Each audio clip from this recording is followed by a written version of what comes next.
कल अपन ने वर्णमाला पढ़ी थी, उससे आगे पढ़ने वाले हैं। तो देखिए दोस्तों, भाषा की सार्थक इकाई वाक्य है और वाक्य से छोटी उपवाक्य है, उपवाक्य से छोटा पदबंध है, पदबंध से पद शब्द है, पद शब्द से अक्षर है, अक्षर से ध्वनि या वर्ण है। तो दोस्तों अपन इस तरीका से ये क्वेश्चन पूछेगा, भाषा की छोटी इकाई क्या है? तो भाषा की छोटी इकाई ध्वनि या वर्ण है और भाषा की सबसे बड़ी इकाई वाक्य है। दोस्तों क्वेश्चन पूछा जाएगा आपसे, भाषा की बड़ी इकाई क्या है? तो ये वाक्य है दोस्तों, और भाषा की सबसे छोटी इकाई ध्वनि या वर्ण है। ठीक है दोस्तों, तो अब अपन स्वर की ओर चलेंगे। कल अपन ने जो 11 स्वर पढ़े थे उसके बारे में अपन देखते हैं। जो स्वर पढ़े थे अपन ने 11, कौन कौन से दोस्तों स्वर है देखिए।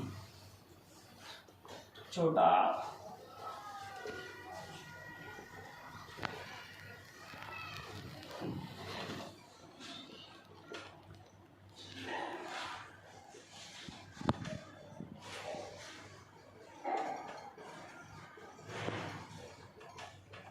हाँ तो दोस्त देखिए जो 11 स्वर पढ़े थे अपन ने, तो देखिए 1 2 3 4 5 6 7 8 9 10 11 12 13। तो दोस्तों 13 क्यों हो गया ये देखिए आप। देखिए मैंने आपको 11 स्वर पढ़ाया था, लेकिन 13 क्यों हो रहा? ये दो है ना, इनको हम स्वर नहीं गिनते हैं। क्यों नहीं गिनते इनको स्वर? क्योंकि 11 ही स्वर होते हैं। ये अयोगवाह होती है दोस्त, अयोगवाह, अयोगवाह, इनका कोई योग नहीं होता, इनको कहीं नहीं गिना जाता है। ये अयोगवाह होते हैं दोस्तों, और ये 11 बचे ना, ये अपने स्वर होते हैं। लेकिन दोस्तों जो 11 स्वर है ना, इनकी जो मात्राएं होती है ना, मात्राएं वो स्वर वो 10 होती है दोस्तों। मात्राएं 10 होती है और स्वर 11 होते हैं दोस्तों। अब इसके आगे चलते हैं। अगर वो पूछे हाँ, ये अयोगवाह है दोस्तों, इनको स्वरों में नहीं गिना जाता है दोस्तों। अब इससे आगे मैं आपको व्यंजन बताता हूँ दोस्तों। अब जो कल मैंने आपको व्यंजन बताया था दोस्तों, उसके बारे में बताता हूँ। व्यंजन 33 बताया था मैंने दोस्तों। अब देखिए इधर चा,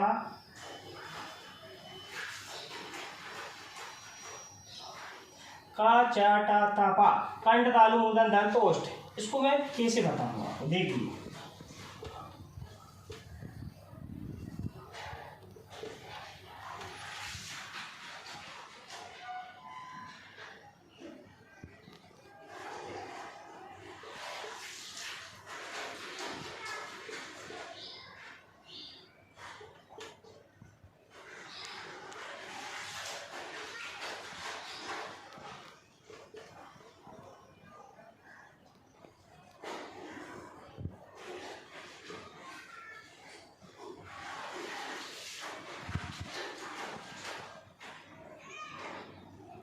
दोस्तों देखिए, जैसे मैंने व्यंजन लिखा है, तो अभी पूरा 33 व्यंजन नहीं लिखा है। अभी मैंने स्पर्श व्यंजन लिखे कितना, स्पर्श व्यंजन लिखे मैंने कितना 25।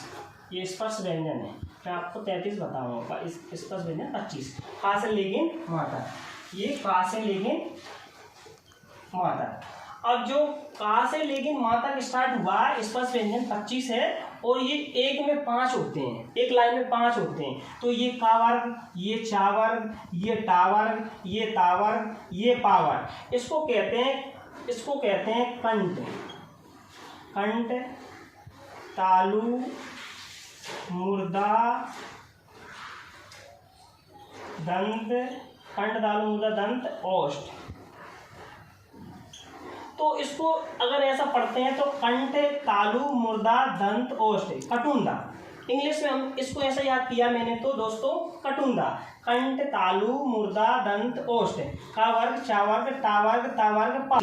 हाँ तो दोस्तों अपन इसके बारे में पढ़ रहे थे। जैसे कंठ, का से लेके अंग तक, मतलब 5 वर्ण होते हैं एक में। का से लेके अंग तक 5 होते हैं। का खा गा घा इंगा, चा छा जा झा इया, टा ठा डा ढा अणा, ता था दा धा ना, पा फा बा भा मा।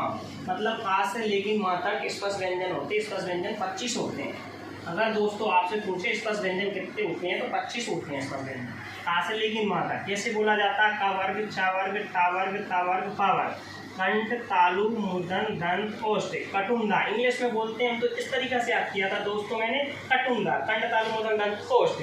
अब इसमें से ये दोस्तों दो और आते हैं इसमें, देखिए ये आता है, ये आता है, ये तो जो नीचे लगा हुआ है, ये जो हलंत लगा हुआ है कुछ, तो इसको नुक्ता बोलते हैं दोस्तों, नुक्ता बोलते हैं। और इसको द्विगुण व्यंजन बोलते हैं दोस्तों, द्विगुण व्यंजन, ये द्विगुण व्यंजन है दोस्तों।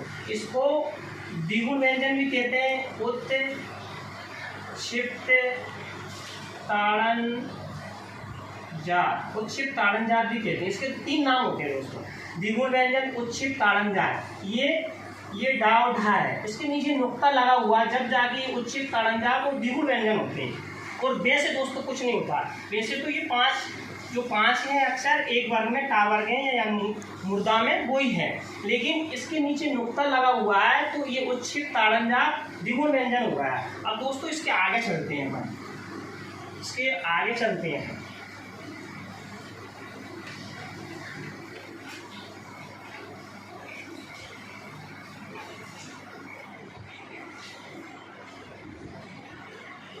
इसके में दोस्तों अंतस्थ व्यंजन पढ़ा था अपन, अंतस्थ व्यंजन, या, बा, रा, ला, अंतस्थ व्यंजन। इसके बाद में ऊष्म व्यंजन पढ़ा था दोस्तों, ऊष्म व्यंजन में शा, श्या, शा, भा।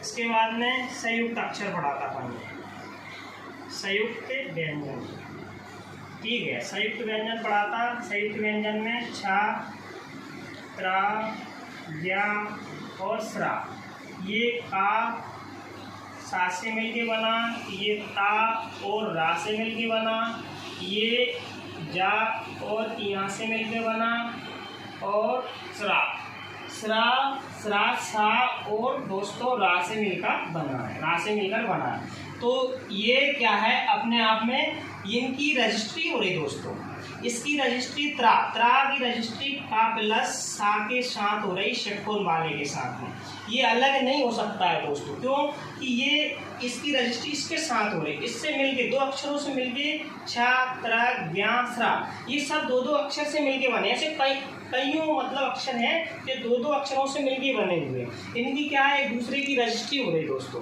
क्योंकि ये एक दूसरे से मिलके बने। इसके आगे चलते हैं दोस्तों,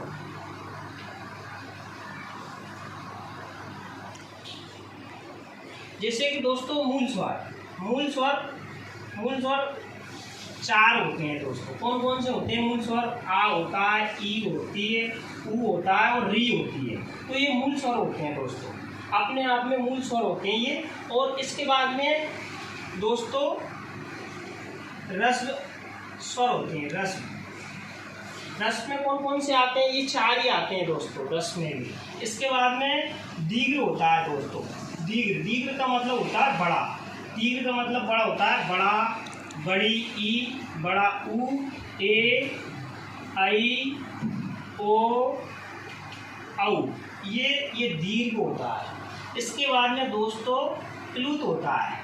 तो क्लुत जैसे ये रस्व होता है, अपन इसको हस्व पढ़ते हैं, लेकिन ये हा नहीं है, इसमें रा छुपा हुआ है दोस्तों। तो रस्व स्वर होते हैं। रस्व स्वर जैसे बोलने में कम समय का टाइम लगता है, जैसे इसको कहते हैं एक मात्रा का समय लगता है। इसकी डेफिनेशन ये है दोस्तों, जिसमें बोलने का कम समय लगता है या एक मात्रा का समय लगता है, इसको रस्व कहते हैं। और दीर्घ को 2 मात्रा का समय लगता है, यानी ज़्यादा समय लगता है, इससे ज़्यादा समय लगता है, ये दीर्घ स्वर होता है। जैसे बड़ा तो टाइम लग रहा है। इसके बाद में प्लुत स्वर में 3 मात्रा का समय लगता है। इसकी डेफिनेशन ये है कि प्लुत स्वर वो स्वर होते हैं जिन्हें बोलने में ज़्यादा समय लगता है, यानी दीर्घ स्वर से ज़्यादा समय लगता है। दीर्घ स्वर पढ़ रहे थे अपन। अब जैसे मैंने आपको बताया था, रस्व स्वर से ज़्यादा समय दीर्घ स्वर को पढ़ने में लगता है, और दीर्घ स्वर से ज़्यादा प्लुत स्वर में लगता है। प्लुत का मतलब होता है 3 मात्रा वाला। जैसे लिखते हैं अपन ओई, जैसे लिखते हैं ओई या राई, इस तरीके से थोड़ी सी गुंडी बनी हुई होती है नीचे। तो ये 3 मात्रा है ना, इसको प्लुत स्वर कहते हैं। जैसे कि बोलने में आ से भी ज़्यादा समय लगता है, आ, इस तरीक़ा से इसको बोला जाता है। इसको बोलते आ, इसको बोलते आ, छोटा, ये फिर बड़ा, इससे भी ज़्यादा समय लगता है तो वो फिर स्वर होता है दोस्तों। अब दोस्तों क्या है कि इससे आगे अपन कल पढ़ेंगे और जो भी आगे बताया जाएगा उसको आप याद कीजिए और हमारे चैनल को सब्सक्राइब करिए और बेल आइकन बटन दबाइए। धन्यवाद।